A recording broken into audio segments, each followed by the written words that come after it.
नमस्कार मित्रों, आज हम आपके लिए लेकर आए हैं बुनियादी साक्षरता और संख्या ज्ञान मिशन परिचय की प्रश्नोत्तरी के संपूर्ण प्रश्नों का हल आपको यहाँ मिलेगा।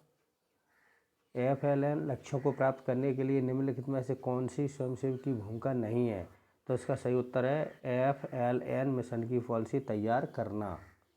अगला क्वेश्चन है, राष्ट्रीय बुनियादी साक्षरता और संख्या ज्ञान AFLN मिशन यह सुनिश्चित करने की दिशा में एक महत्वपूर्ण कदम है कि हमारे बच्चे फिर खालिस्तान तक अर्थशास्त्र, पठन और कौशल बुनियादी संख्यात्मक कौशल प्राप्त करें। तो ये कक्षा 3 के लिए है।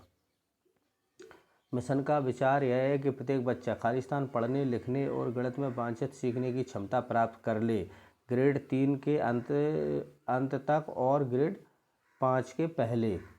इसका सही उत्तर NPE 2020 में कक्षा 1 से पहले 3 से 6 वर्ष की आयु वर्ग के लिए आंगनबाड़ी, विद्यालय, पूर्व बाल वाटिका में शिक्षा के खालिस्तान का प्रस्ताव है 1 वर्ष।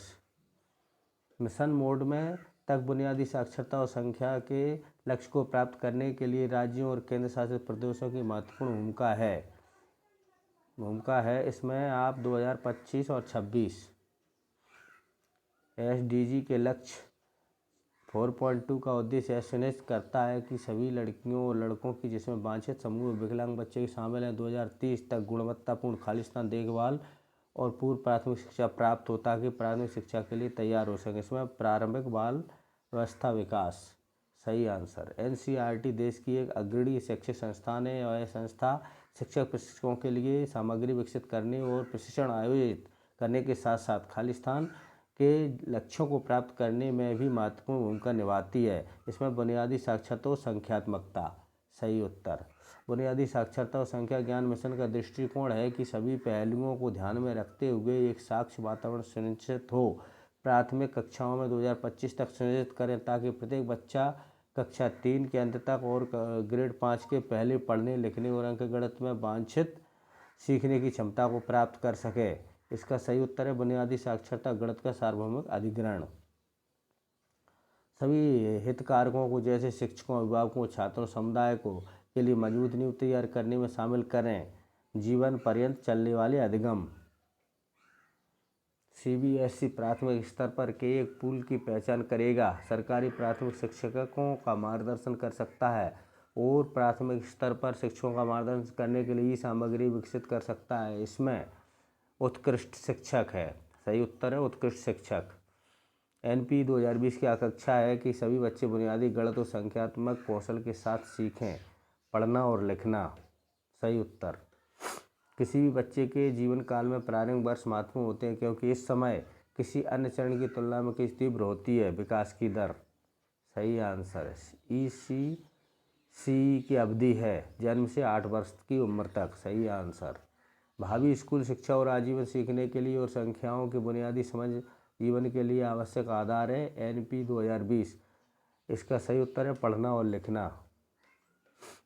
AFLN मिशन एक है राष्ट्रीय पहल। इसका सही उत्तर है राष्ट्रीय पहल। NPE 2020 में परिकल्पना की गई 5 वर्ष की आयु से पहले प्रत्येक बच्चा एक प्रारंभिक कक्षा या बाल वाटिका में जाएगा जिसमें एक CE को पढ़ाने योग्य क्वालिफाइड शिक्षक होगा। बाल वाटिका है। इसका सही उत्तर है कक्षा 1 के पहले के लिए, पहले की कक्षा, कक्षा 1 से पहले की कक्षा।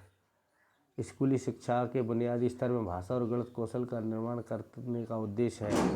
बुनियादी साक्षरता और संख्या ज्ञान मिशन। प्रारंभिक बाल अवस्था देखभाल और शिक्षा पाठ्यक्रम की योजना और कार्यान्वयन का कार्य शिक्षा मंत्रालय, महिला बाल विकास मंत्रालय, WCD, स्वास्थ्य और परिवार कल्याण, H और जनजातीय मामलों के मंत्रालय द्वारा किया जाएगा संयुक्त रूप से। सही आंसर। आंगनबाड़ी कार्यकर्ता और शिक्षकों ECCE प्रशिक्षण स्कूल शिक्षा विभाग के क्लस्टर संसाधन केंद्रों द्वारा होगा। ये इसमें सही होगा आपका कोच संचालित मूल्यांकन नहीं, मेंटर सही होगा इसमें, मेंटर। ECCE का पूरा नाम, इसका पूरा नाम बाल अवस्था देखभाल और शिक्षा, early childhood care and education. ECCE का पूरा नाम, हाँ ये हो गया है आपका। और प्री स्कूल की शिक्षा सुनिश्चित करती है। प्री स्कूल से आरंभिक प्राथमिक कक्षा तक जिसके अधिगम के बेहतर प्रदर्शन हो और स्कूल में पढ़ाई जा रही और बेहतर बनी रहे, निर्माता ट्रांजैक्शन है सही आंसर। NPE 2020 द्वारा प्रस्तावित 5+3+3+4 संरचना में 3 वर्ष की आयु से कोई एक मजबूत आधारशिला के रूप में शामिल किया गया है, जिसका उद्देश्य बेहतर समग्र शिक्षा विकास और कल्याण को बढ़ावा देना है। ECCE SDG के लक्ष्यों का उद्देश्य है सुनिश्चित प्रारंभिक बाल अवस्था। ये हो गया है। इस प्रकार से आपके पूरे प्रश्न हल हो गए हैं। 20 प्रश्न, 20 में से आपके पूरे 20 सही है। अब आप सबमिट का बटन दबा सकते हैं। यहाँ पर देखें।